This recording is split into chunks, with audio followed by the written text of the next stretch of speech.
व्याप्तं येन चराचरं तत्पदं दर्शितं येन तस्मै श्री गुरवे नमः। अज्ञानतिमिरान्धस्य ज्ञानाञ्जनशलाकया चक्षुरुन्मीलितं येन तस्मै श्री गुरवे नमः। गुरुर्ब्रह्मा गुरुर्विष्णुः गुरुर्देवो महेश्वरः गुरुर्ब्रह्मा तस्मै श्री गुरवे नमः। तस्मै श्री गुरवे नमः।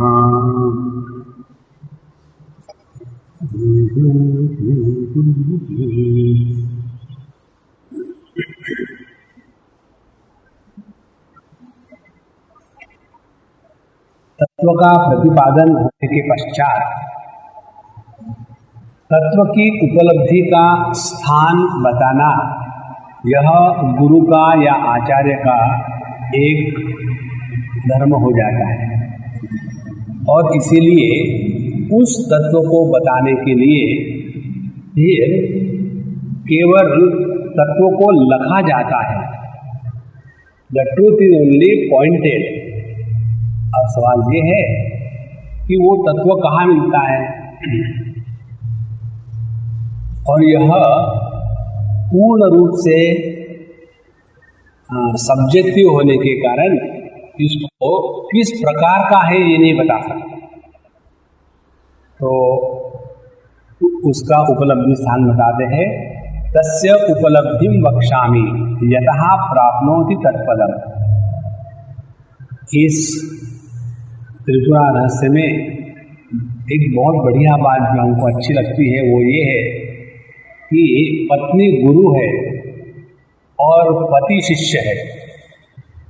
इससे बढ़कर के स्त्रियों का आदर और क्या हो सकता है। तो हेमलेखा अपने पति शिष्य हेमचूड को बताती है। पहला स्थान निद्रा जागरण मध्य भागे संविद भेदांतरे तथा मध्य संविद भेद्योश्च सूक्ष्म बुद्धिया अभिलक्षय। ये हमने पिछले बार देखा था 3 स्थानों में। एक उपलब्धि स्थान है जागृत और निद्रा, इनका जो संधि काल है, उस संधि काल में जो स्थिति है, माने सुषुप्ति का अज्ञान नहीं और जागृत का भेद नहीं। माने जागृत अवस्था क्या है? जागृत अवस्था वो है कि जिसमें भेद का दर्शन, भेद का प्रतिपादन और भेद की अनुभूति, इसका ही मूल प्राधान्य है, जिसमें दृष्टा दृश्य दर्शन यह त्रिपुटी बनी है। और सुषुप्ति अवस्था क्या है? जिसमें इस त्रिपुटी का अभाव है। त्रिपुटी का अभाव होते हुए भी अपने स्वरूप का विधेयात्मक दर्शन नहीं है कि यही मैं हूँ। इसलिए सुषुप्ति का अंधकार त्याग दिया और जागृत का भेद त्याग दिया। तो वह जो संधि काल है वह हम अपने आप को पूर्ण रूप से अनुभूत करते हैं। पहला स्थान।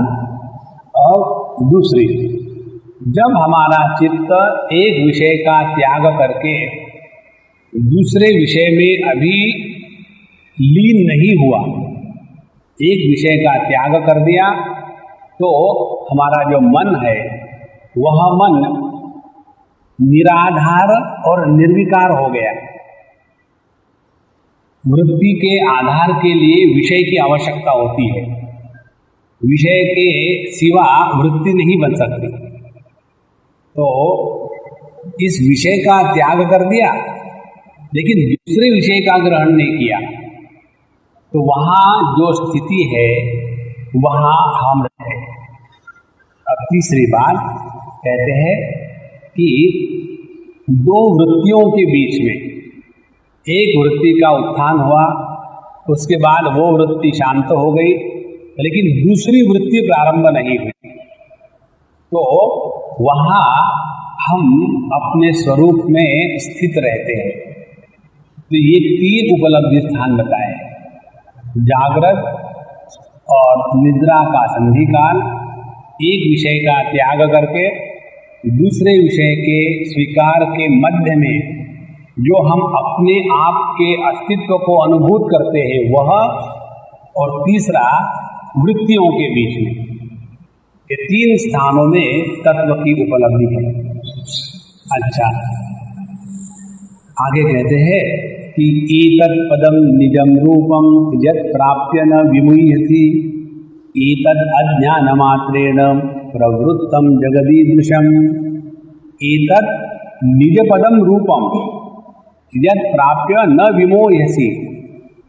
वो अपने शिष्य को कहती है, हेमलेखादि, कि यह जो पद है इसको प्राप्त यदि हमने कर लिया तो न विमुह्यसि, फिर मोह नहीं होता।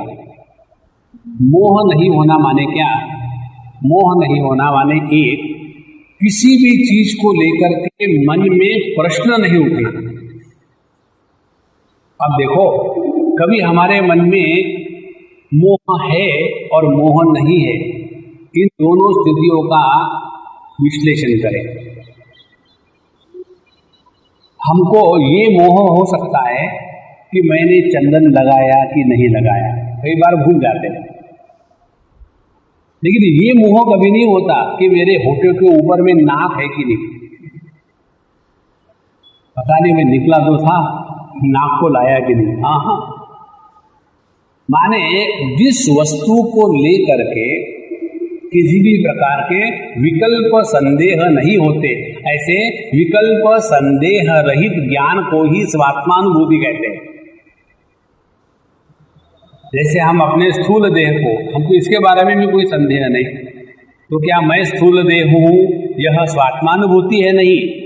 अपने देह को लेकर के हमको निस्संदेह ज्ञान नहीं है कि मैं देह हूँ। जब सत्संग सुनते हैं फिर प्रश्न आता है कि यदि ये देह मर जाता है, जल जाता है, तो कौन बचा रहता है? माने हमको अपने देह होने में संदेह है, इसीलिए देह का एक नाम संदेह है। सो एतत् पदम निजम रूपम यत् प्राप्य न विमुह्यसि।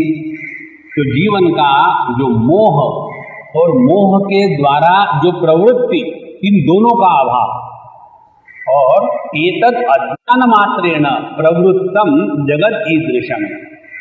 जगत की संपूर्ण प्रवृत्तियों का मूल कारण, मूल अज्ञान के ही कारण हम जगत में प्रवृत्त हो जाते हैं। जगत की प्रवृत्ति क्या है? जगत की प्रवृत्ति है चार प्रकार की। भगवान शंकराचार्य अपने भाष्य में बताते हैं, जगत की प्रवृत्ति होती है, कोई वस्तु प्राप्त नहीं है तो उसको प्राप्त करने के लिए, कोई वस्तु हमसे दूर है तो उस वस्तु के पास पहुंचने के लिए, कोई वस्तु असंस्कृत है, साफ सुथरी नहीं है तो उसको साफ सुथरा करने के लिए, और कोई वस्तु यदि उसमें कुछ विकार आए हैं तो उन विकारों का नाश करने के लिए। वे चारों की चारों बातें अपने स्वरूप में संपूर्ण रूप से अभाव को प्राप्त हो गई। और इसीलिए जब हम तत्व के प्राप्ति का विषय का चिंतन करते हैं तो यहाँ बड़े सरल शब्दों में बताते हैं कि एतद् अज्ञान मात्रेण प्रवृत्तम। तो जब हमने अपने स्वरूप को नहीं जाना तो फिर इसके लिए हम प्रवृत्त हो जाएंगे। पिछले बार हमने आपको एक उदाहरण दिया था, दो प्रकार की प्रवृत्तियां जगत में दिखती है। एक प्रवृत्ति जो अपूर्णता से निर्मित हुई और दूसरी प्रवृत्ति जो परिपूर्णता की अभिव्यक्ति है। जैसे नदी का समुद्र के प्रति जो गमन है, यथा नद्यः स्यन्दमाना समुद्रम गच्छन्ति नाम रूपे विहाय, इस प्रकार से मुंडकोपनिषद में बताते हैं कि नदियां समुद्र के तरफ दौड़ती है।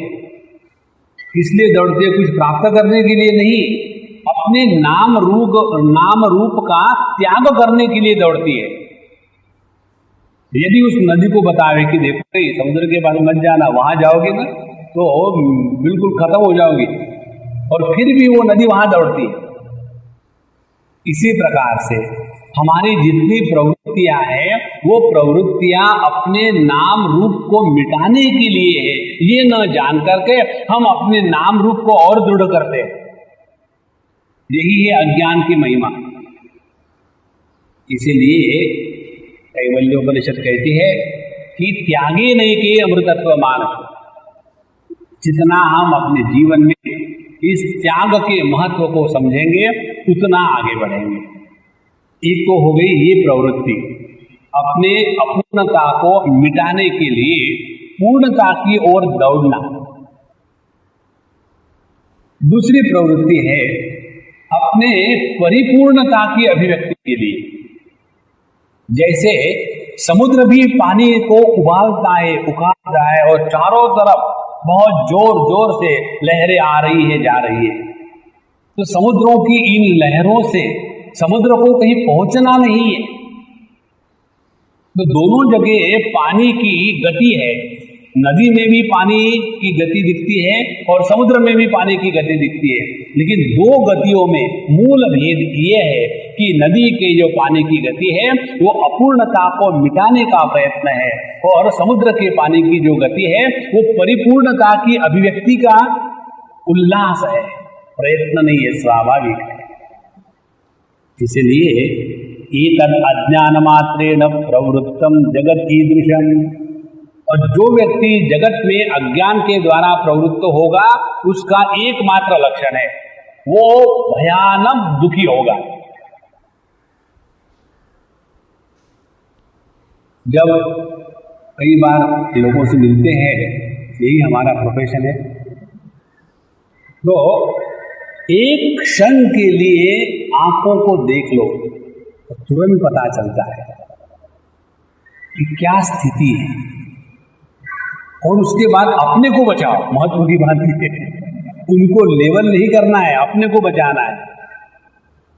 कई बार जैसे ये होता है कि हम बड़े भगवान के भगत हैं, मंदिर में जाते हैं, पारायण करते, जो बाबा मिला उसको पकड़ के रखा। साईं बाबा ने पकड़ के रखे, नित्यानंद बाबा पकड़ के रखे, दयानंद महाराज पकड़ के रखे, और सबको पकड़ पकड़ करके सुबह से शाम तक बस वही चल रहा है।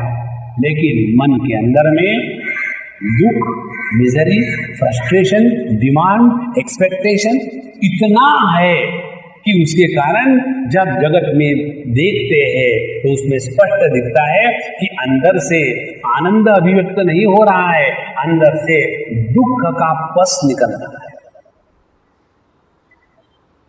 इसका एकमात्र कारण है वो ये है, हम जगत में रहते समय सबको प्रेम से स्वीकार नहीं करते। मन में कहीं राग द्वेष भरा हुआ है। हम चाहते हैं कि पूरी दुनिया हमारे कहने के अनुसार चले, ये संभव नहीं है। और इससे निकलने के लिए, निपटने के लिए एकमात्र उपाय साधु संतों ने बताया है, और वो ये है कि हमारे हृदय में क्षमा का बहुत बड़ा पहाड़ हो जाए। We must learn to forgive anybody for any crime. हम आपको कल्पना की बात नहीं बता रहे। जिस व्यक्ति के अंतःकरण में फॉरगिवनेस जागृत हो गई है, उस व्यक्ति के अंतःकरण में अगले व्यक्ति ने कितना भी पाप किया हो उसके प्रति द्वेष निर्माण नहीं होता। और जिस अंतःकरण में द्वेष निर्माण नहीं होता, उसी अंतःकरण में प्रभु का अवतरण होता है। और ये ऐसा क्यों होता है, क्यों द्वेष निर्माण होता है? हमने कुछ वैल्यूज को ओवर वैल्यू कर दिया है, और उन ओवर वैल्यू के कारण जो व्यक्ति हमारे बनाए हुए नियमों में, हमारी बनाई हुई फ्रेम में फिट नहीं होता, वो खराब है। और यही डेफिनेशन लेकर के हम साधु संतों के पास जाते हैं। साधु संत माने फटे कपड़े पहनने चाहिए, साधु संत माने हमेशा चेहरा खुला चाहिए, साधु संत माने कोई पिक्चर का गाना बिल्कुल नहीं गाना चाहिए, साधु संत माने हमेशा इस प्रकार से कि एक बार उनके पास कोई आए तो फिर ना आवे।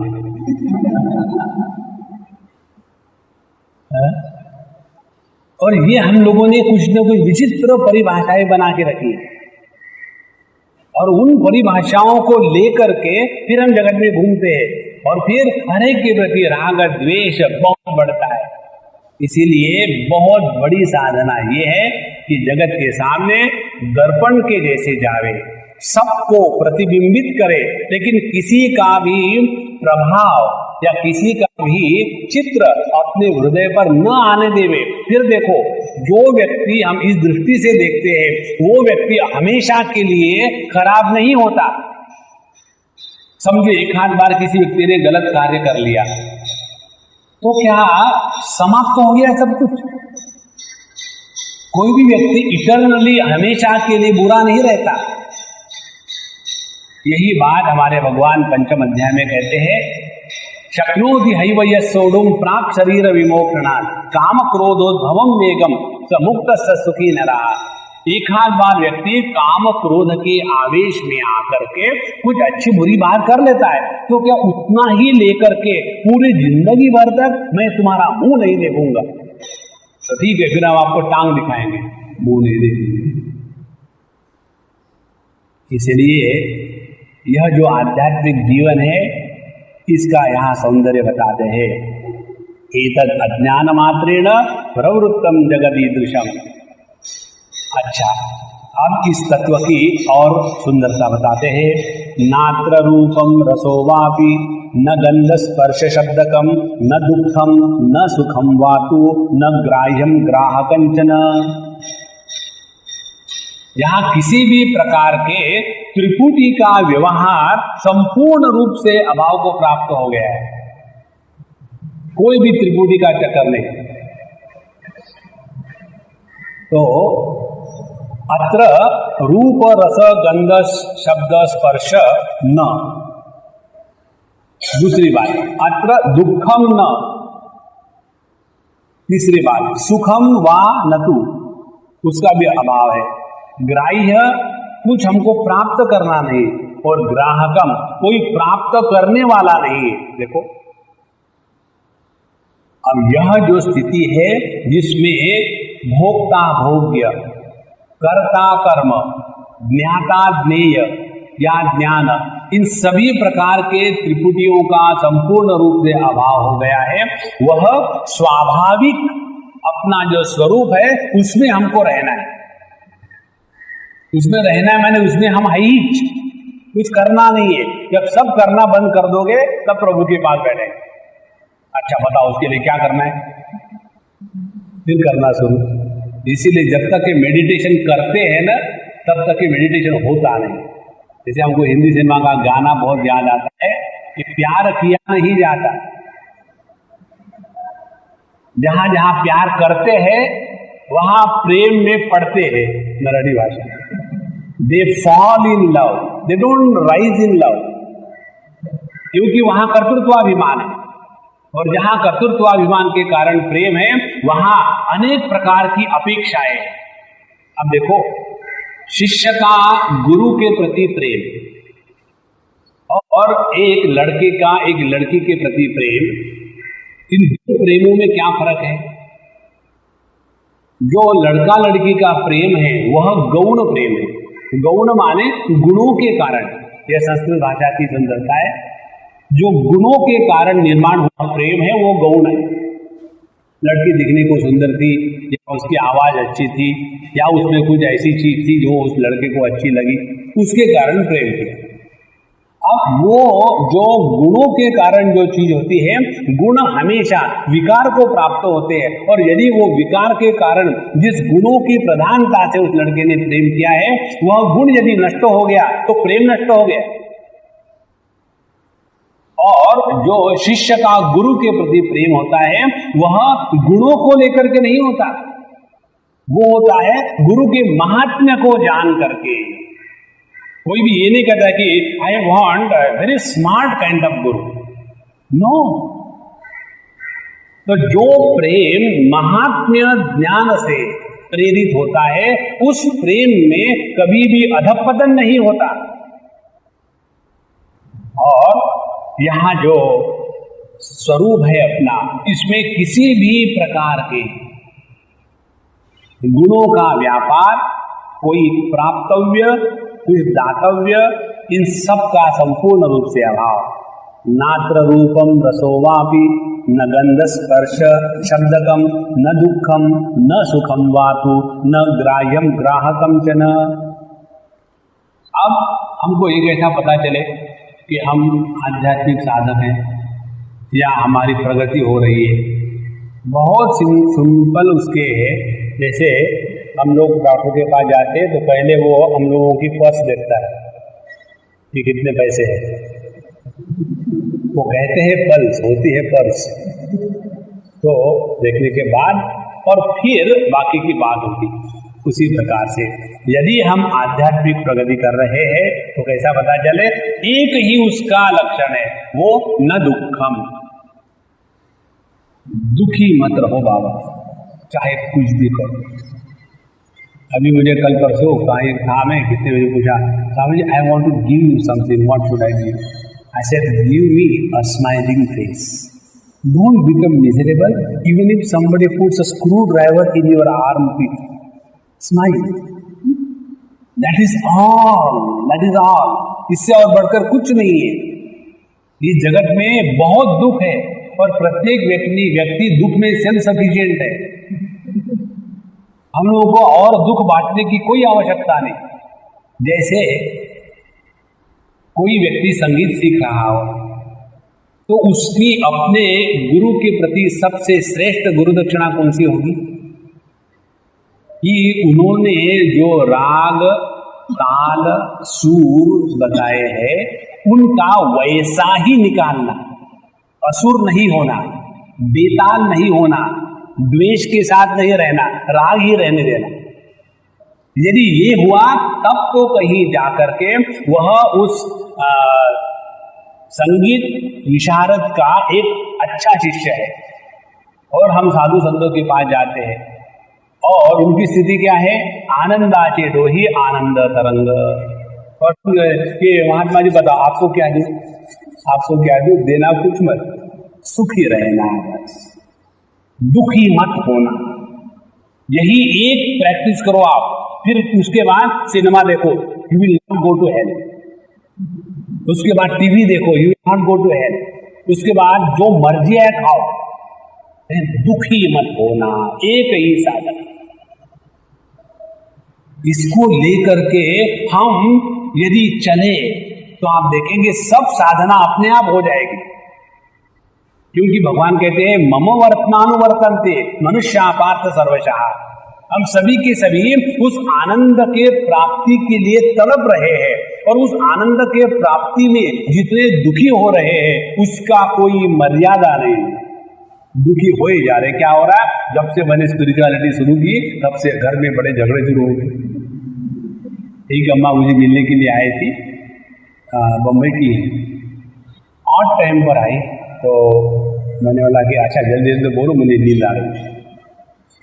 तो स्वामी जी मुझे कुछ पूछना है। पूछो। बोलो पहले हम लोग अच्छे खासे रहते थे, सिनेमा देखते थे, ड्रामा देखते थे, बच्चों को पिकनिक पे ले जाते थे और खाने का बड़ा सब कुछ बढ़िया चल रहा था। और उसके बाद हमने स्टडी ग्रुप ज्वाइन किया।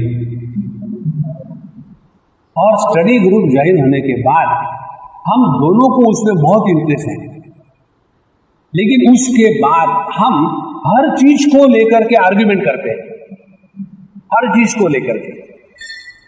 यदि मैंने कहा कि आज ऐसा करते हैं कि शाम को खिचड़ी बनाएंगे, क्यों खिचड़ी? पहले उन्होंने ऐसा कभी नहीं कहा था क्यों खिचड़ी।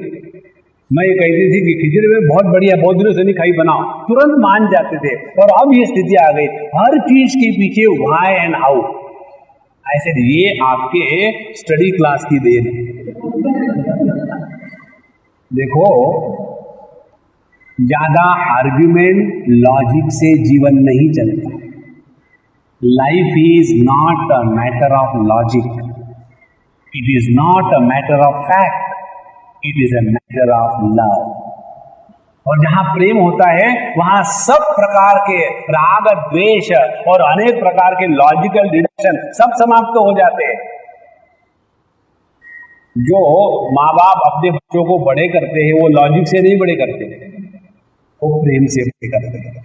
और जहां माँ बाप ने बच्चों के साथ लॉजिक लगाया है, उनके बच्चे उनसे दूर चले जाते हैं, नजदीक नहीं रहते।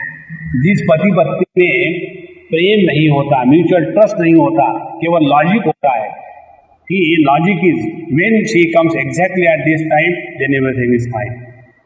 If she is coming little late without telling me where she has gone, there is some dal में काला, शुरू हो गया, लॉजिक आ गया। तो जहां प्रेम और म्यूचुअल ट्रस्ट है वहां इन सब चीजों का कोई मतलब नहीं। इसीलिए सबसे बड़ी साधना यही है कि हम न दुखम न सुखम वाको। अच्छा, ये यहां तक होने के बाद अगली स्टेज, सर्वाश्रयम सर्वरूपम अपि सर्वविवर्जितम एष सर्वेश्वरो धाता विष्णु ईशः सदाशिवः। यह जो है यह सर्वाश्रय, इस एक शब्द को पकड़ के देखो कितना सहजता से हम स्वरूप में स्थित हो जाते हैं। जो सबका आश्रय है वो मैं हूं। अब आंखें कहें कि मैं सभी रूप रंग का आश्रय हूं, तो इसका तात्पर्य क्या हुआ?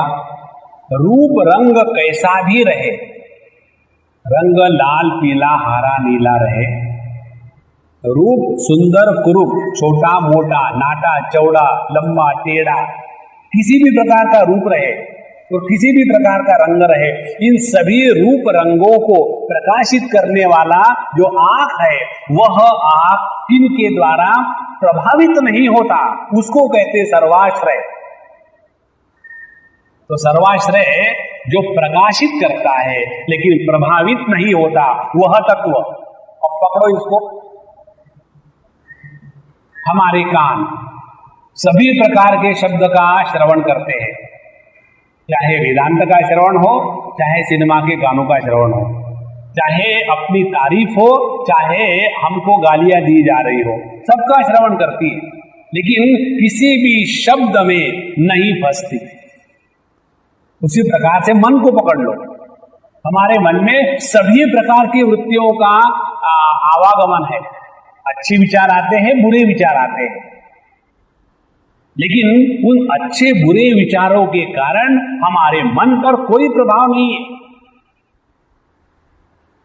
उसी प्रकार से एक स्टेज और आगे, जो शुद्ध संवित, जो शुद्ध तत्व है, वह स्त्री में रहने के कारण स्त्रीलिंगी नहीं होता, पुरुष में रहने के कारण पुल्लिंगी नहीं होता, मनुष्य में रहने के कारण मानव नहीं होता, और पशुओं में रहने के कारण पशु तुल्य नहीं होता। इसको कहते हैं सर्वाश्रय। इस सर्वाश्रय को प्राप्त करने के लिए करना क्या है? साधना की दृष्टि से केवल ये जानना है कि हम सब के प्रकाशक है, हम पर किसी का प्रभाव नहीं होता। लेकिन जब हम ही कहें नहीं जी हम तो दुखी होना चाहते हैं, जब हमने स्वयं चूज किया है दुखी होना, तो हमको कौन सुखी कर सकता है? इसीलिए सर्वाश्रयम सर्वरूपम। जैसे सुवर्ण सभी प्रकार के आकारों को आधार देता है, लेकिन किसी आकार विशेष में फंसता नहीं। सर्वरूपम और अपि सर्व विवर्जितम, और सुवर्ण की दृष्टि से देखे तो उसमें ना तो अंगूठी है ना तो अंगूठा है, ना तो उसमें कोई ईयर रिंग है ना तो उसमें नोज रिंग है। सुवर्ण की दृष्टि से अनेकता का अभाव और अनेक आभूषणों की दृष्टि से अनेकता होते हुए भी सुवर्ण पर उसका कोई प्रभाव नहीं। यह जो विश्वोत्तीर्ण और विश्वमय तत्व का दर्शन यहां बताया जा रहा है। इसको जरा हिंदी में समझाए तो that which is simultaneously transcendental and immanent is the reality. फिर ऐसा हिंदी में बोलो ना, सर्वाश्रयम सर्वरूपम अपि सर्वविवर्जितम एषः सर्वेश्वरः, यही सर्वेश्वर है। और कौन है ये है धाता, धाता नहीं, धाता जो इस जगत का निर्माण करने वाला ब्रह्मा जी, विष्णु जो इस जगत का मेंटेनेंस डिपार्टमेंट है, और ईशः रुद्र जो इस जगत का नाश करने वाला है, और एष सदाशिवः, और ये इन सब के परे है। तो ईश सर्वेश्वर सदाशिवः ईश एव धाता विष्णु ईशः। अब देखो, इसको पकड़ने के लिए जो जो हमने पकड़ के रखा है उसको केवल छोड़ना है बस। तो ये पकड़ने की साधना नहीं, ये छोड़ने की साधना। जिसको जिसको पकड़ के रखा है, त्यागे नहीं कि अमृतत्व मान।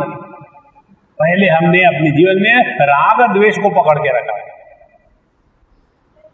दूसरी बात जगत के वस्तुओं को पकड़ के रखा है, तीसरी बात व्यक्तियों को पकड़ के रखा है। और जहां जहां हमने पकड़ के रखा है we have become possessive of that. और जब हम किसी को पजेस करते हैं we carry the load of that possession like NRI suitcases. उसमें दुनिया भर की चीजें भरी होती है।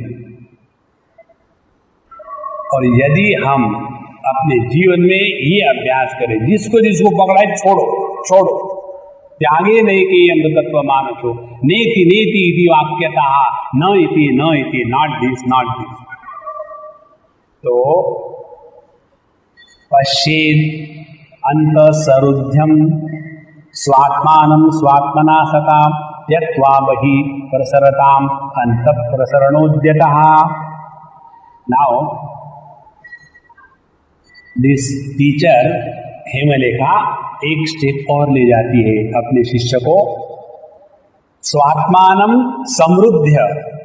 अब इसका यदि दर्शन करना है तो पहले अपने मन को शांत करो। आप लोग हमको चिढ़ा रहे हैं, केवल यही एक बात हो नहीं सकती, बाकी हम सब स्पिरिचुअल है। एक बार एक संत हमारे पास आए, Swami ji I have done everything in spirituality. Everything is done according to me. 99% हो गया है, अब 1% बचा है। क्या? केवल मन कंट्रोल में नहीं। अब मुझे हंसी भी नहीं आई, मुझे रोना आया। तो किया क्या, कौन सी साधना हुई? देखो, एक ये शब्द है शांति। इस शांति में संपूर्ण शास्त्रों के सभी साधना का निचोड़ है। काम के अभाव को शांति कहते हैं, क्रोध के अभाव को शांति कहते हैं, लोभ के अभाव को शांति कहते हैं, मद के अभाव को शांति कहते हैं, मात्सर्य के अभाव को शांति कहते हैं। तो शांति एक ही ऐसी चीज है, उसको यदि पकड़ के रखे तो बाकी सब साधना हो जाएगी। लेकिन हमारे मन में देखे कितने विक्षेप, एक एक चीज को, और विक्षेप का एकमात्र कारण है दुराग्रह। हम इसकी तो छोड़ो, अपने गुरु की नहीं मानते। और कल कहते हैं कि गुरु ब्रह्मा गुरु विष्णु गुरु देवो महेश्वरा होगा, तो क्या हुआ? देखो, एक बार एक अम्मा ने हमको पूछा, स्वामी जी हमने गुरु क्या किया, बड़े दुखी हो गए, छोड़ दो, वो कोई डाइवोर्स ले लो गुरु से। गुरु किया तो बोले पहले तो हम भगवान कृष्ण के भक्त थे और हमारे गुरु ने हमको जानबूझ करके राम मंत्र दिया, और जो दूसरे हमारी साथी थी उसको तो उन्होंने कृष्ण मंत्र दिया, और मुझे कहते तुम राम राम करो। मैंने उनको बताया भाई कि गुरु महाराज मेरे इष्ट है कृष्ण भगवान। बोले नहीं, तुम राम मंत्र करो। और उस दिन से मुझे बड़ा गुस्सा आया, और फिर मैं गुस्से गुस्से में मंत्र का जप कर रही हूँ, राम राम राम राम। जो व्यक्ति किसी वस्तु का त्याग नहीं कर सकता तो तत्व का दर्शन नहीं कर सकता। तो जब उन्होंने ऐसा कहा कि हमने कहा फिर क्या चाहते क्या हो आप हमसे, बोले आप हमारे गुरु बन जाओ। तो हमने कहा फिर आप तीसरे के पास जाओगे। आज तक 2 गुरु किए, फेल हो गए गुरु, तो लेट मी ट्राई अनदर। और एक बार आप गुरु शॉपिंग के लिए निकलो ना, उसका अंत नहीं। कल मैं अपने फूल देशपांडे की एक कैसेट सुन रहा था, हमारे मृणाल ने दी हमको, असामी रात को 1-2 बजे तक सुन रहा था, बड़ा आनंद। वो बताते हैं कि अपने पिताजी की बात, बोले हमारे पिताजी की कुछ उसूल थे, तो उसूल ये थे कि नौकरी और बीवी कभी बदलनी नहीं चाहिए। दूसरे से दिखने के, दूर से दिखने के लिए भले सुंदर हो लेकिन वही रहना चाहिए। उसी प्रकार से हमने एक बार अपने आप को संपूर्ण रूप से समर्पित कर दिया गुरु चरणों में, उसके बाद कभी भी दूसरा विचार अंतःकरण में न आए। ध्यान से सुनना, जो गुरु दूर रहते हुए अपने अंतःकरण में अभिव्यक्त हो करके साधक को गाइड करता है, उस समय हमारा गुरु के प्रति समर्पण पूर्ण हो गया। और यदि हमको फिजिकल गुरु चाहिए ऑल द टाइम, तो फिर हम बाटा ब्रांड गुरु मिलेंगे, हमेशा चमड़ी वाला गुरु रियल गुरु नहीं होता। जितने संदेह है, जितने कंफ्यूजन है, वो सभी के सभी हमारे अंतःकरण में, उस अंतःकरण में जब उस गुरु मूर्ति का आधान हो जाता है तब वहां का अंधकार नष्ट हो जाता है। और इसीलिए हम यदि दूर रह करके जितने गुरु के पास पहुंचते हैं उतने पास रह करके नहीं पहुंचते। एक बात बताया आपको, हमारे शिरडी साईं बाबा के पोथी में आता है, एक उनके शिष्य थे भगत और अच्छे खासे साधक, और वो चाहते थे हमेशा उनके साथ। कई लोगों को होता है हमेशा चिपके रहना, स्वभाव अधीन कौनते निबद्ध स्वेन कर्मणा। तो उन्होंने कहा कि देखो तुम चले जाओ ब्रह्मकेश्वर, वहाँ पहाड़ों में रहे, वहाँ धारणा ध्यान करना, जाओ। उनको वहाँ से भेज दिया। और इनके मन में ये देखो गुरु महाराज बाकी लोगों को तो अपने साथ रखते हैं और मुझे कहाँ दूर चले जाओ, मेरे वर्ष प्रेम में कह गुरु don't get disturb, the one who get disturb because of the disciple he is not a गुरु। पागल हो जाएंगे नहीं। तो वो चले गए और वहाँ चले जाने के बाद कुछ दिन वे वहाँ रहे और वहाँ फिर उनको बाबा के दर्शन होने लगे हृदय में, हर जगह में। फिर उन्होंने कहा कि तुमको पता चला कि तुमको मैंने यहाँ क्यों भेजा? तुम्हारे बुद्धि में ये कूड़ा करकट भर चुका था कि मैं केवल इस हड्डी मांस चाम के पुतला हूं, मैं वो नहीं हूं। लेकिन तुमको कितना भी समझाए तुमको समझ में नहीं आएगा, इसीलिए अब तुमको यहां भेज दिया। और यहां भी यदि मैं अपने आप को अभिव्यक्त कर सकता हूं तो तुम्हारे हृदय में भी कर सकता हूं। अपने आप को पहले तैयार करो। जितनी ये बात स्पष्ट रूप से समझ में आएगी उतना हम तत्व के पास पहुंचेंगे। इसीलिए एष पश्चेत अंत समृद्ध स्वात्मानम। तो अपने मन को पहले रोकना है, और मन को रोकने का एकमात्र उपाय ये है कि हम बाहर के जगत का आश्रय छोड़ दें और एक तत्व के प्रति हम पूर्ण समर्पित हो जाए। हमको इस जगत में कुछ ना चाहिए, ना कुछ लेना है, ना कुछ देना है। हमको याद है, हम हमारे स्वामी जी के पास एक बार भी स्वयं होकर के नहीं गए। उन्होंने जब बुलाया तब जाना है, अन्यथा कुछ आवश्यकता नहीं। कई बार लोगों का हमेशा चिपके रहना। जिसको जो आवश्यकता होती है वह गुरु स्वयं करते हैं, उनको बताने की जरूरत नहीं। यदि हम चाहेंगे हमारे कहने के अनुसार गुरु कार्य करे तो उसके बाद वो हांजी ब्रांड गुरु हो जाता है।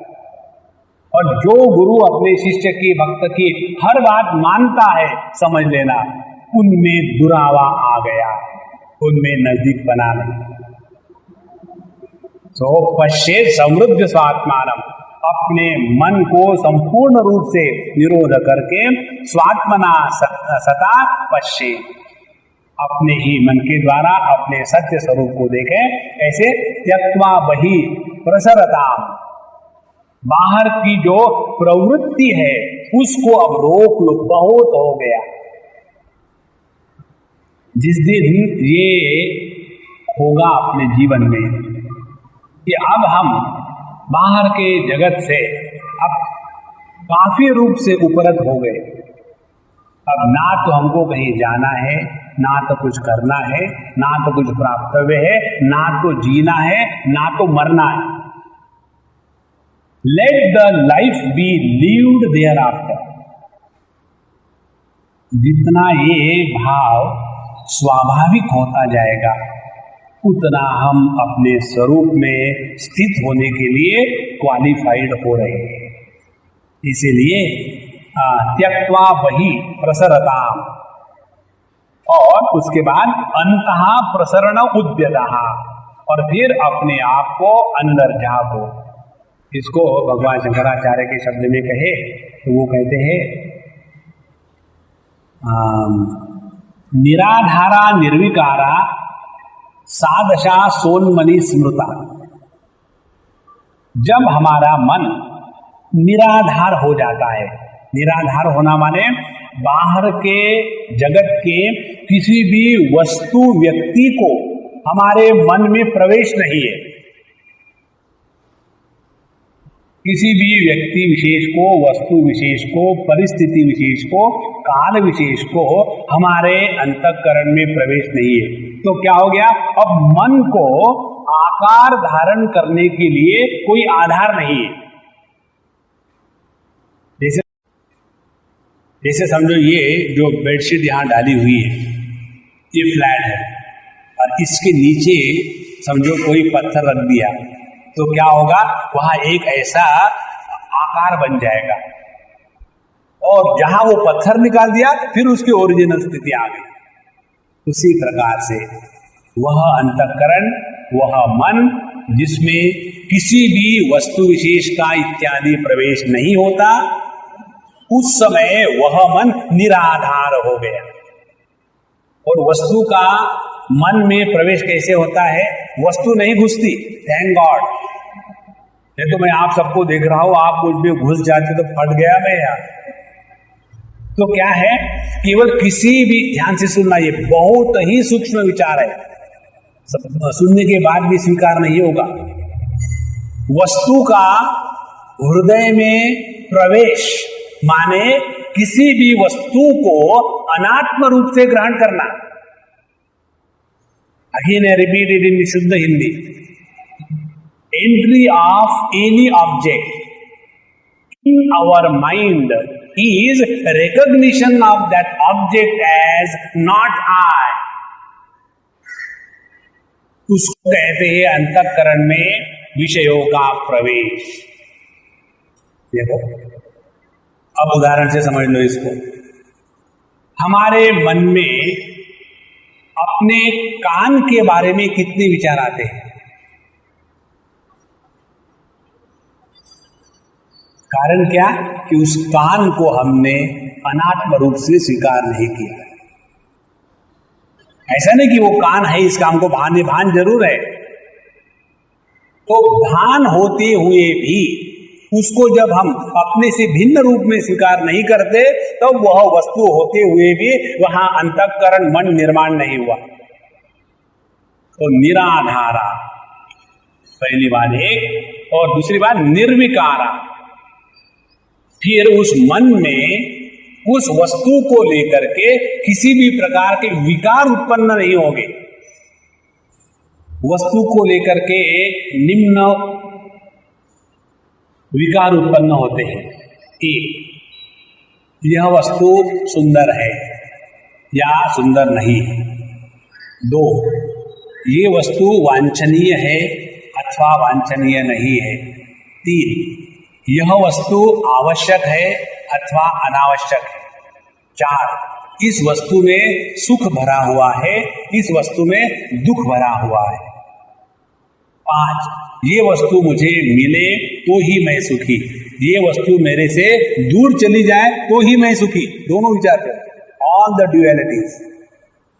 जब तक के इस प्रकार के विचार हमारे अंतःकरण में चलते रहते हैं, उसी को कहते विकार। तो निराधारा निर्विकारा, यह जो हमारे अंतःकरण की स्थिति है, सा उन्मनी स्मृता। उन्मनी अवस्था माने मन का मनीपन चला गया। जब मन नहीं रहता, मन क्या है?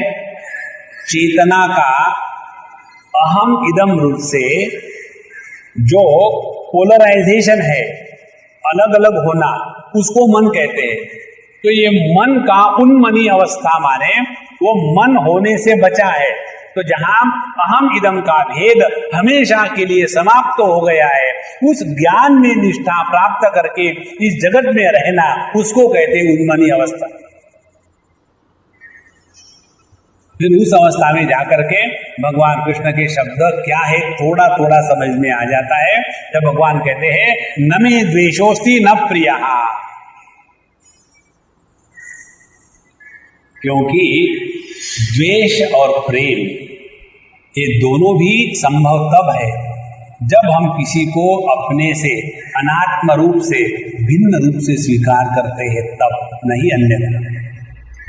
तो त्यक्त्वा बहि प्रसरताम अंत प्रसरण उद्यतः, और ये होने के बाद अगली स्टेप आगे, त्यक्त्वा पश्यामीति भावम अंधवन निश्चलात्मना दर्शना दर्शने त्यक्त्वा योसी सोसी द्रुतम भज।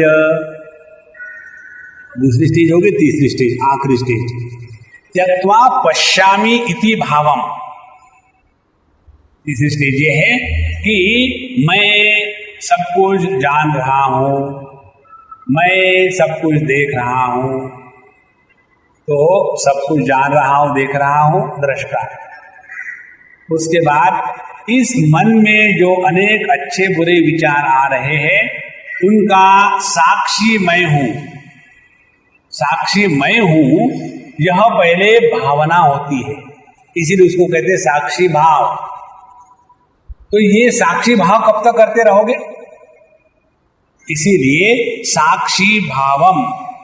तो त्यक्त्वा पश्यामी इति भावम, यह जो भावना बनती है कि मैं देखने वाला हूं, मैं सुनने वाला हूं, मैं करने वाला हूं। यह कुछ बनो मत, सुनो लेकिन सुनने वाले मत बनो, देखो लेकिन देखने वाले मत बनो। जैसे होता है ना टोपी वाले पालकी वाले, वैसे वाले वाला वलकर मत बनो। त्यक्त्वा पश्यामी इति भावम, और फिर अंधवत निश्चलात्मना, जैसे अंधा व्यक्ति फिर चाहे उसको प्रकाश में रखे चाहे अंधेरे में रखे, उसके बारे में प्रकाश को लेकर के वो निश्चल है, क्योंकि दोनों का उसके लिए कोई महत्व नहीं है। उसी प्रकार से जब हमारे जीवन में दृश्य दृष्टा इसका दोनों का महत्व सामान्य रूप से समाप्त हो जाता है। इसलिए क्या है, पहले हमको दृश्य पदार्थ का महात्म्य निकाल देना है, फिर हम दृष्टा पर आते हैं। फिर इस दृष्टा का महात्म्य निकाल देना है। इन दोनों का महात्म्य निकालने के बाद जो स्वाभाविक स्थिति है उसको तत्व कहते हैं।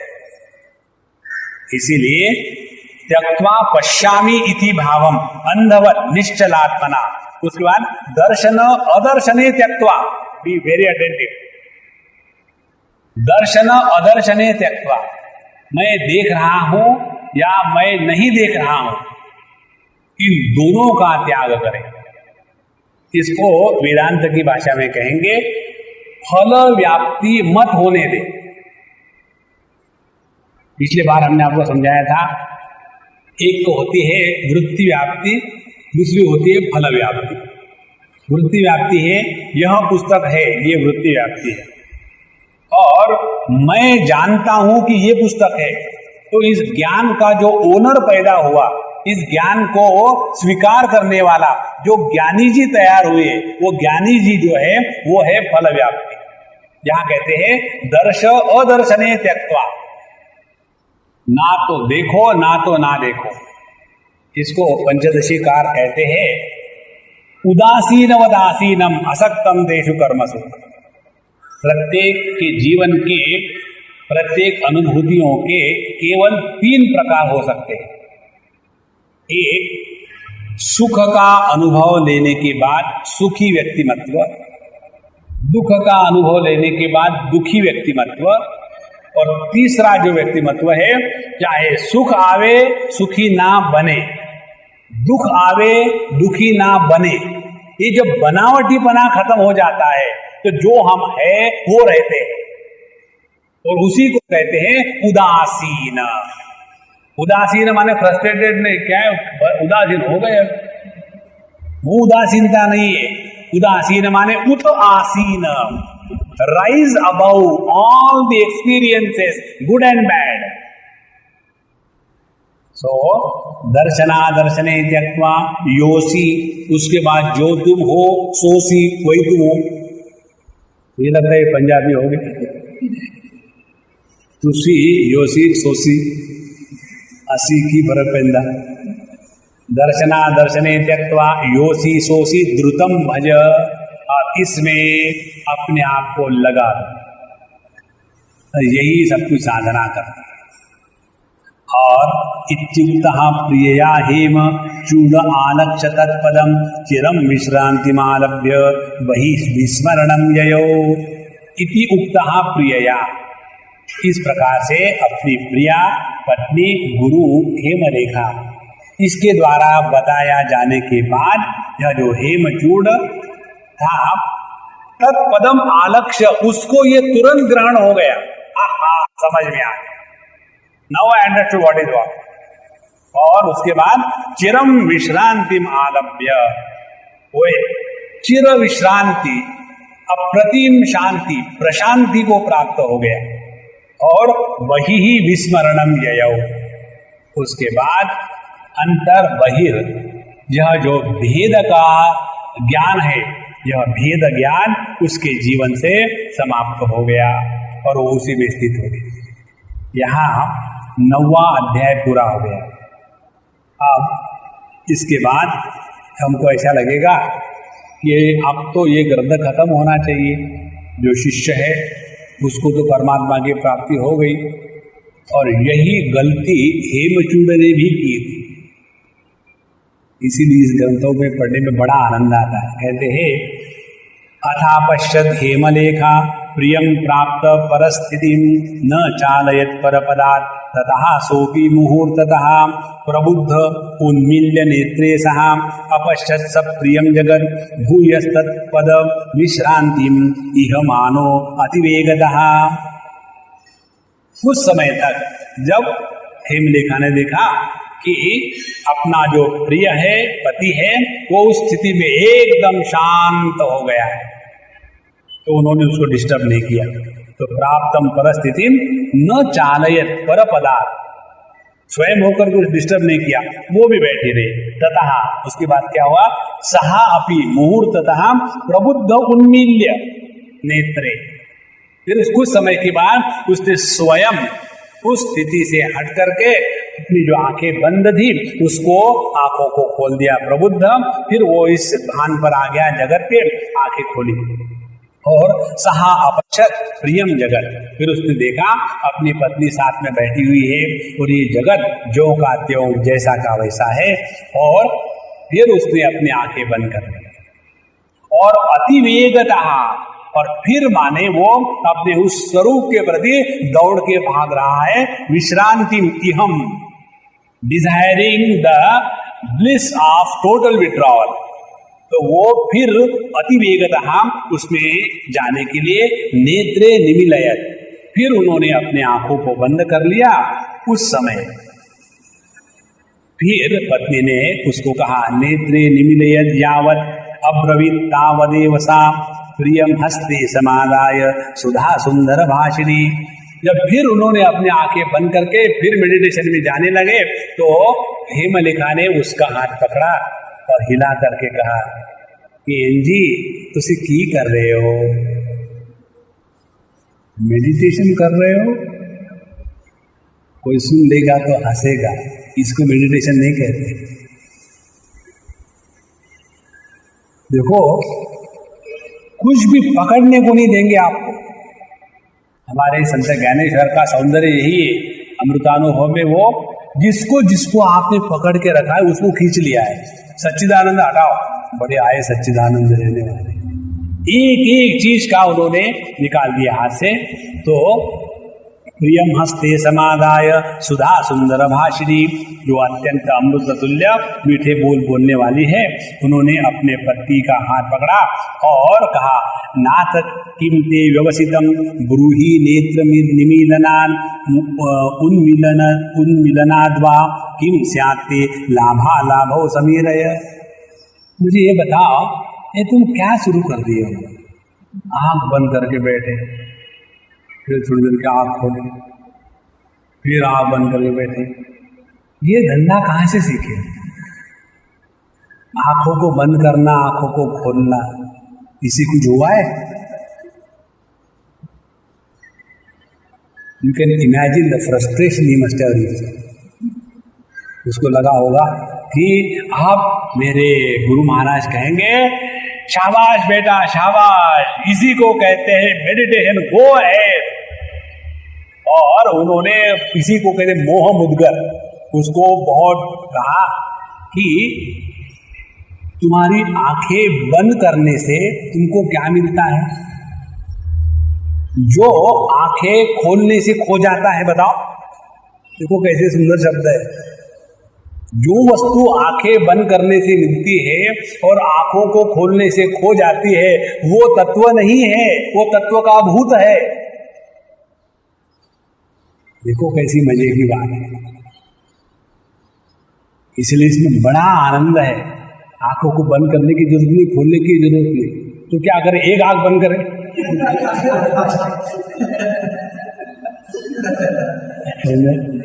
तो खुद भी है बंद भी है।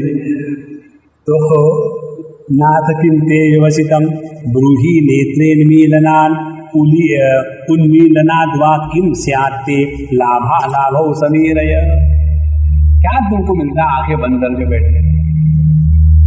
एक बड़े संत महात्मा थे, वो एक राजा के यहाँ गए। राजा के यहाँ जाने के बाद वो सीधे महात्मा जी घुसे अंदर, और उनके जो वहाँ के नौकर लोग वगैरह थे, बोले नहीं अभी मत जाना, हमारे राजा साहब ध्यान कर रहे हैं। तो महात्मा ने बड़ा ध्यान कर रहा, जूते खरीदता है बाजार में जा करके ध्यान कर रहा है। जब ऐसी बात कही तो नेचुरली उस सेवक को गुस्सा आया। हमारे राजा साहब ध्यान में बैठे हुए, सब प्रकार का मेकअप करके, और ये फकीर पता नहीं कहाँ से आया, नहाया भी नहीं लगता, और कहता है राजा ध्यान कर रहा है, बाजार में जाके जूते खरीदता है। और राजे महाराज बाहर आ गए, फिर कहते हैं कि एक ऐसा आदमी आया और आपके बारे में ऐसा कहा, मुझे तो लगा कि मैं उसको मार डालूं, लेकिन फिर भी मैंने अपने आप को कंट्रोल किया। उन्होंने आपके बारे में ऐसा कहा था। जब ये बात सुनी बोले कहाँ है उनको बुलाओ।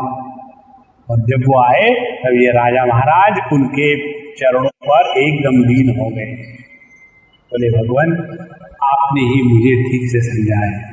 मैं मेडिटेशन के लिए बैठा था लेकिन घूम रहा था जूतों के मार्केट में। तो आंखें बंद करके आज तक ना किसी को भगवान का दर्शन हुआ और आंखें खोल करके भगवान ना कहीं छुप जाते। एकदम कुछ भी करो आप, आपको कंफ्यूज करके छोड़ेंगे। सो उन्मील्य न प्राप्यते किम, आंखों को खोलने से क्या नहीं मिलता, और निमील्य प्राप्यते च किम, और आंखों को बंद करने से क्या मिल जाता है। और तन्मे ब्रूहि प्रियतम श्रोतुम इच्छामि ते स्थितिम, उन्होंने उसको कहा कि तुम तो बड़े श्रेष्ठ हो और हमेशा ऐसे बैठते हो, जरा मुझे भी समझाओ ना कि जब तुम ऐसा बैठते हो तो तुमको क्या मिलता है, और जब आंखें खोल देते हो जैसे मैंने खोल के रखी है तो क्या तुम्हारा लॉस हो जाता है, तो मुझे समझाओ तो मैं भी वैसे करूं। असल में वो उसको चाबी भर रही थी, पूछ नहीं रही थी। देखो कितना सरल और स्पष्ट विचार है, यहां इतनी भी हिपोक्रेसी नहीं है, सरलता, किसी भी प्रकार का दंभ नहीं है, किसी भी प्रकार का दिखावा नहीं है। जब तक कि हम तत्व का दर्शन करने के लिए सभी आवरणों को त्यागने के लिए तैयार नहीं होते, तब तक के तत्व का दर्शन नहीं होता। अच्छा, एवं पृष्ठतया प्राह मदमत्त इवालसः अनिच्छन्नपि वक्तुं तामालभ्य भरन् मंथरः प्रिये विश्रांतिमत्यन्तं प्राप्तवानस्मि वै चिरान् न बाह्ये दुःख भूयिष्ठे विश्रमोस्ति क्वचिन्मम। इस प्रकार से जब उन्होंने पूछा तो वो इवालस, मानो वो एकदम आलस में जा चुका है। जब व्यक्ति काफी समय के लिए शांत होकर के बैठता है, घंटा 2 घंटे, उसके बाद शरीर के साथ तादात्म्य तुरंत नहीं होता। इसीलिए जब ध्यान का अभ्यास करते हैं तो एकदम हड़बड़ाहट से नहीं उठना चाहिए, धीरे से इन ए ग्रेसफुल मैनर, और उस समय ये भावना करनी चाहिए कि मैं अपूर्ण शरीर में प्रवेश कर चुका हूं और पूरे अंग अंग में व्याप्त हो गया हूं, और उसके बाद धीरे से उठना चाहिए। लेकिन हमको तो ये प्रॉब्लम कोई भी आता ही नहीं हमको कभी नहीं लगता कि हम शरीर के नहीं है, वही है, तो फिर तो अच्छी बात है। नारायणा। सो मदमत्त इवालसः, उसको मानो उस ध्यान की आंखें बंद करके उस प्रशांति में रहने की खुमारी चल गई थी।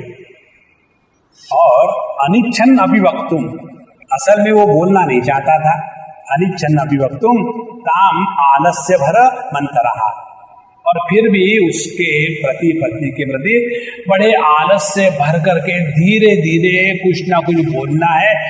अच्छा सुनो बताता। इस प्रकार से माने बहुत बड़ा उपकार कर रहा है अपने गुरु पर बोलने के लिए। कहते हैं प्रिय विश्रांति अत्यंत, मुझे बहुत विश्रांति प्राप्त हो चुकी है। यह जो उपरति की विश्रांति है और प्रवृत्ति के बाद वो विश्रांति नष्ट हो जाती है, यह प्राकृतिक है, यह वास्तविक माने वस्तु माने परमात्मा की नहीं है। ध्यान से सुनना इसको। प्राकृतिक माने प्रकृति के उत्थान और प्रकृति के उपराम में जो सुख दुख की अनुभूतियां होती है वह प्रकृति के क्षेत्र में है, उसका तत्व के साथ कोई संबंध नहीं। उसका वर्णन भगवान श्री कृष्ण करते हैं भगवद गीता में 14वें अध्याय में। वहां कहते हैं प्रकाशम च प्रवृत्तिम च मोहमेव च पांडव न द्वेष्टि संप्रवृत्तानि न निवृत्तानि कांक्षति।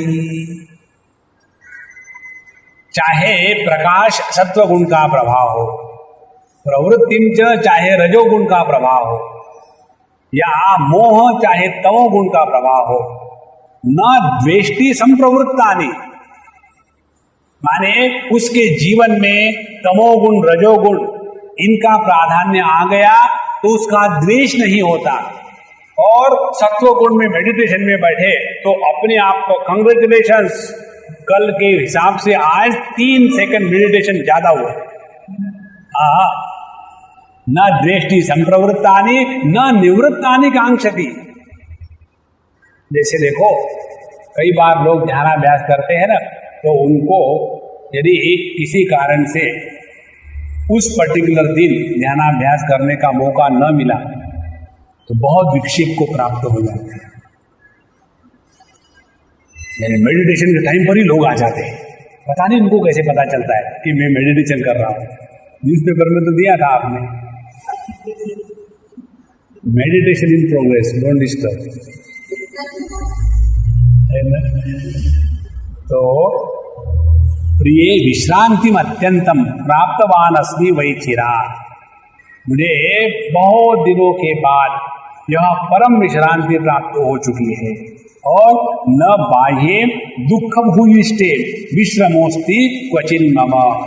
अब यह जो बाहर का जगत है, जो दुख की पृष्ठभूमि है, अब उसमें मेरा मन नहीं लगता, लगता नहीं है मन मेरा इस उजड़े जहान में।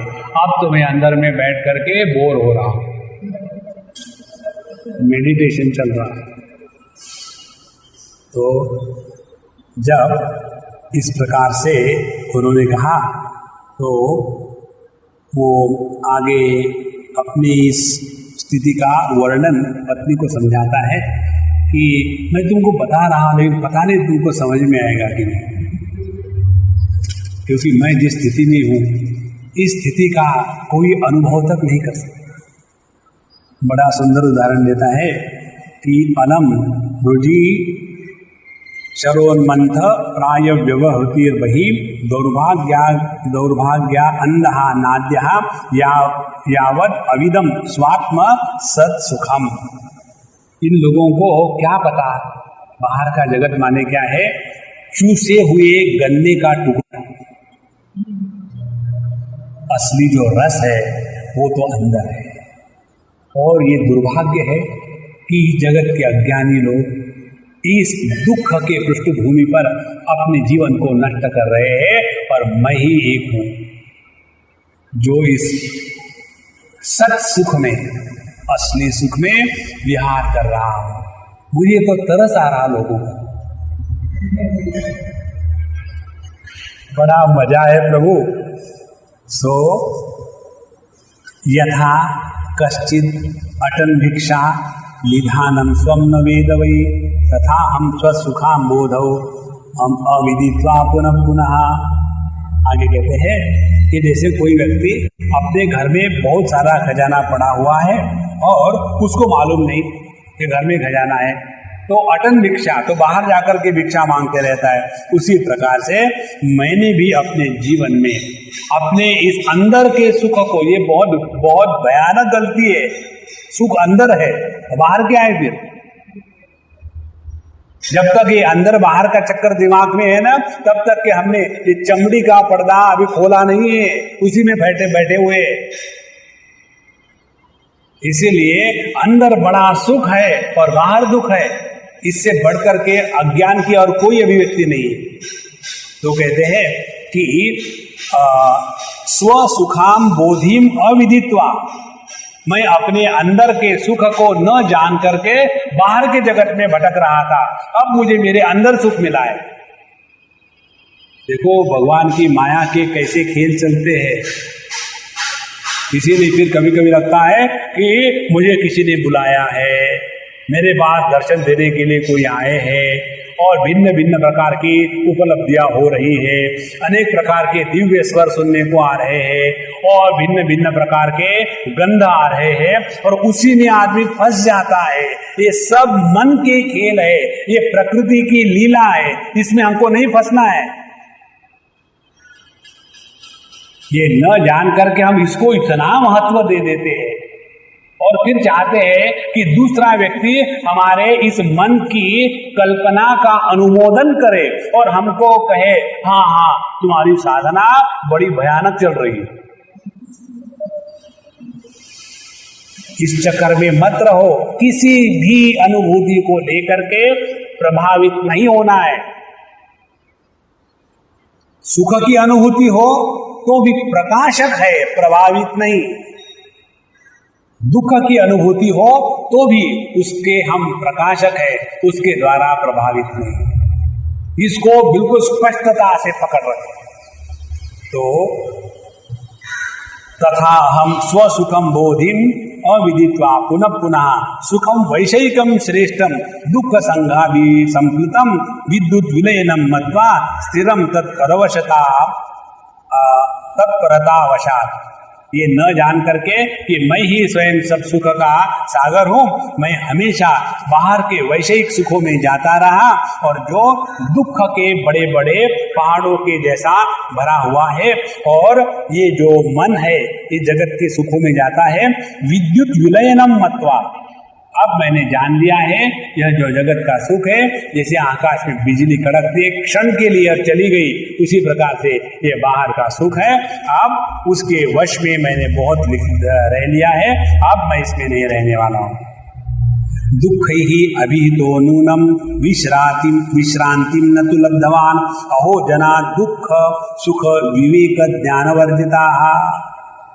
अब उन्होंने कहा कि देखो कि दुख ही अभिभूत नूनम न विश्रांतिम लब्धवान, और इसके कारण मैं इस जगत में जाकर के सभी दुखों के द्वारा इतना प्रभावित हो गया कि अपने स्वरूप के आनंद को मैं कभी प्राप्त ही नहीं कर सका।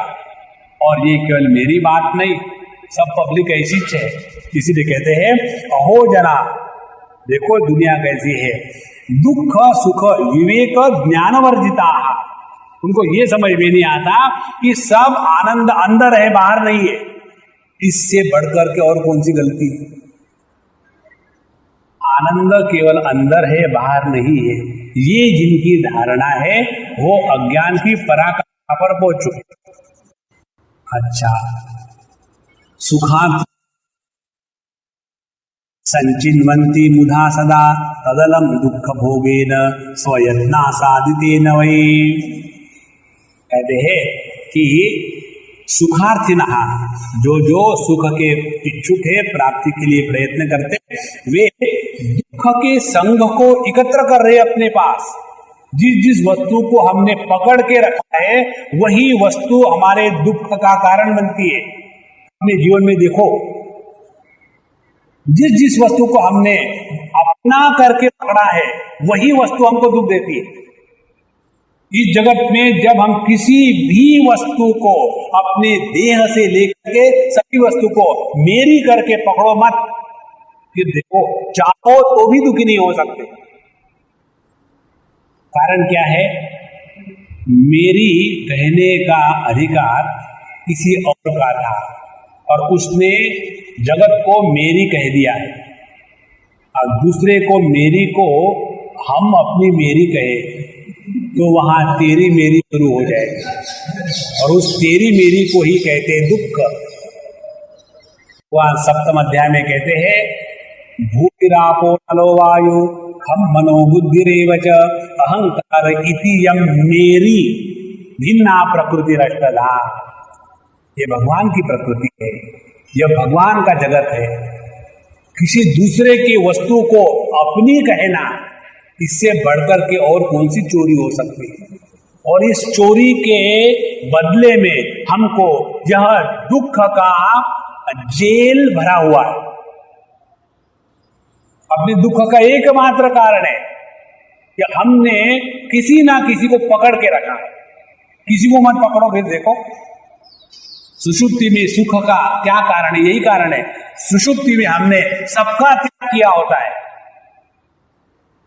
लेकिन एक वहां गड़बड़ी रहती है, जो सभी चीजों का त्याग सुषुप्ति में होता है वो ज्ञान के द्वारा नहीं होता है, वो अज्ञान के द्वारा होता है।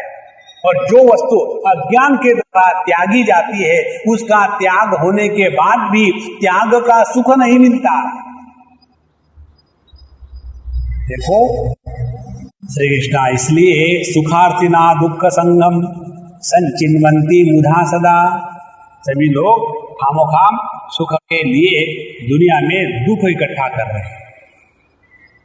जैसे होता है ना, कोई व्यक्ति कुछ वस्तुओं को इकट्ठा करने के लिए जाए और वहां जाने के बाद अच्छे कुछ फल फूल देखा, बड़ा अच्छा है, अभी तो कैसे मूर्ख है, कोई खाता नहीं इस फल को, इतने सारे पेड़ लगे हुए हैं, ये उदाहरण आएगा इसमें आगे जाकर के, और अपना खाने लग गए। और खाने के बाद अब सब शुरू हो गए, सभी डायरिया डिसेंट्री जो कुछ है, और फिर कहेंगे हम बड़े दुखी हैं, क्यों हमने इस जगत में अपने आप को बर्बाद किया। तो तद अलम दुखम हो गए ना, allow enough of miseries, we have to draw a line. ये जो है नाउ इनफ ऑफ मिजरीज, इसका संस्कृत अर्थ है तद अलम दुख हो गए ना। कब तक हम दुखी रहेंगे दुनिया में? हम आपको एक बात बताएंगे, आप यदि दुखी रहो तो जगत में आपको किसी से भी एक क्षण के लिए सहानुभूति नहीं मिलेगी, और आप झूठ मूठ के प्रसन्न रहो तो पूरा जगत आपके पास आएगा। दुखी व्यक्तिमत्व किसी को अच्छा नहीं लगता। यदि हम चाहते कि हमारे पास आने वाला रोने वाला ना हो, I am going to put one poster in my room, I decided। ये पोस्टर मैंने एक जगह देखा, किसी के घर गए थे, बहुत सुंदर लगा। वो जो पोस्टर मिलते ना वहाँ, ऐसा पूरा रेड है, और जो नो एंट्री होता है ना, रॉन्ग एंट्री, जो इसका ट्रैफिक का सिग्नल है, ऐसा लाल वाला, बीच में सफेद, और नीचे लिखा है are you here with a solution और a part of a problem. How true।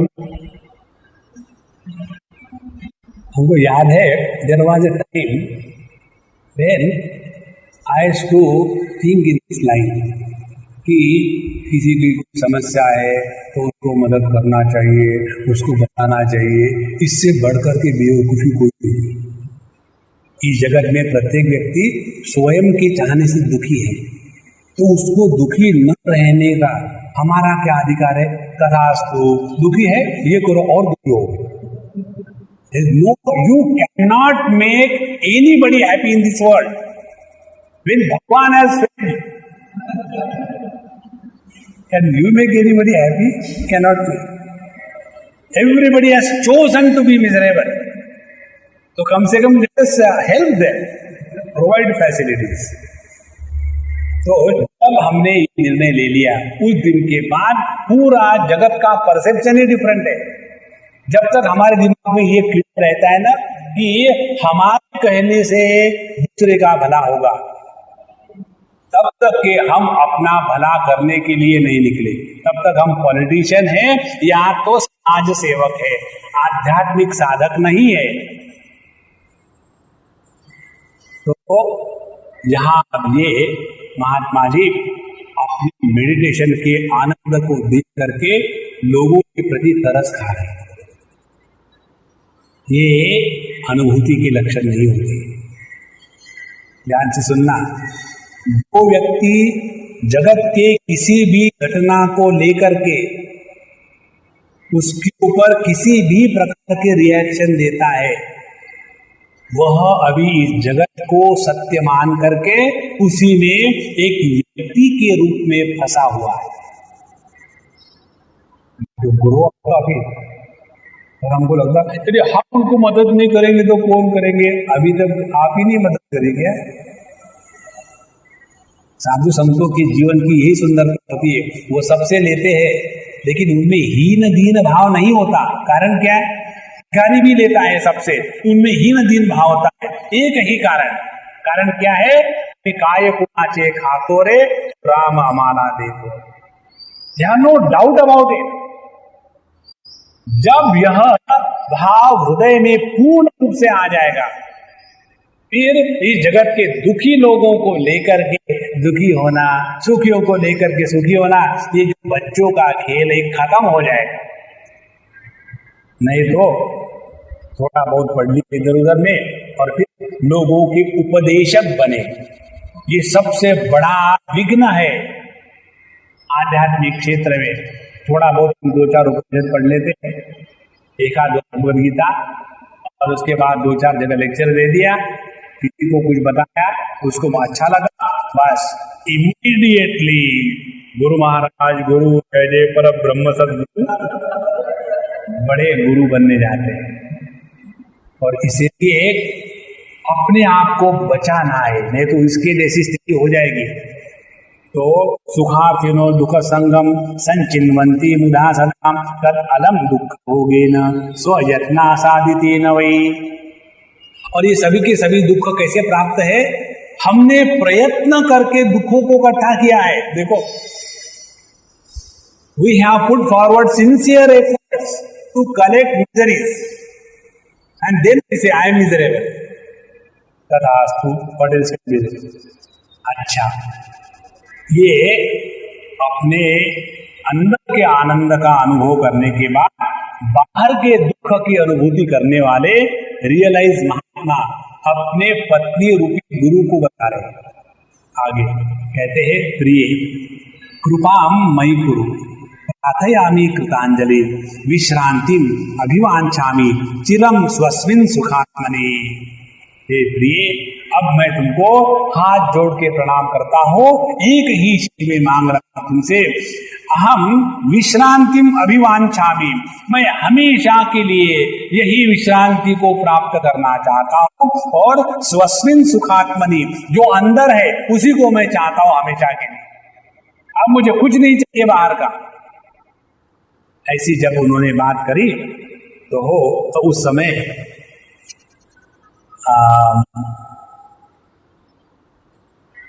वो अपनी पत्नी को और आगे जाकर के कहता है, अहो दैवहता भासी, ने मुझे इतना ज्ञान दिया कि मुझे अब तुम पर तरस आ रहा, तुमको समझ में नहीं आ रहा कि तुम मेरे पीछे टाइम बर्बाद कर रही हो। अंदर जाओ, अंदर जाओ, मेडिटेशन में बैठो। देखो आदमी कैसे इस माया के चक्र पर जाता है। अहो दैवहता भासी ज्ञात्वापि त्वम इदम पदम, ये सब तत्व तुमको मालूम है, तुमने मुझे बताया, और ये जानते हुए भी तुम्हारे दुर्दैव की पराकाष्ठा है, मेरे चक्कर में पड़ी हो। इसीलिए ओ दैवता भासी ज्ञात्वापि त्वम इदम पदम तद विश्रांतिम परित्यज्य मुधा दुखाय चेष्टसे। अपने अंदर जो आनंद है उसमें पड़े रहो ना, बाहर क्यों आ रहे हो? बाहर तो दुख ही दुख है और सब गंदगी पड़ी हुई है। अपने अंदर के आनंद में पड़ी रहो, वही असली बात। मुझे पता नहीं कि तुमको भी ये कैसे समझ में आता, गुरु को कभी समझ नहीं आता। हर एक शिष्य की यही कल्पना होती है। I think Swami doesn't understand what I want to tell. तो इत्युक्ता सा प्रियं प्राह स्मयि त्वेषन् मनीषिणी नाथते तन्न विदितं पदम परम पावनम। जब इस प्रकार की बात करी तो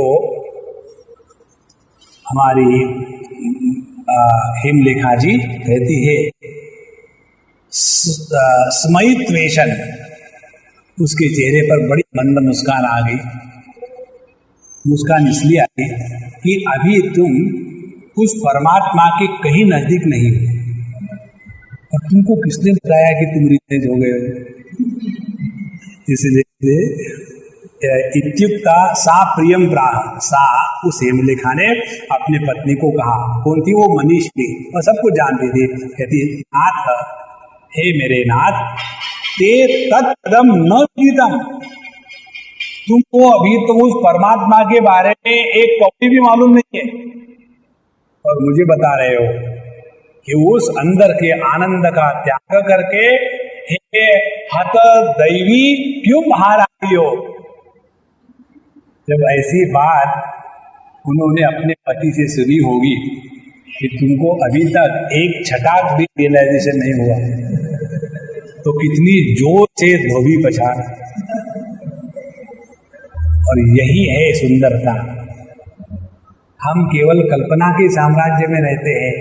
देखो भैया, ध्यान से सुनना, तत्व के दर्शन के बारे में संदेह प्रश्न यदि होगा तो वो कल्पना है, तत्व के पास हम नहीं है। Any question about the reality, if it comes in our mind, we are only groping in darkness of thought concepts, not the reality. नाथते तन्न विदितम पदम परम पावनम, यह जो परम पावन पद है वो तुमको अभी समझ नहीं आया। Now you are just completed play school.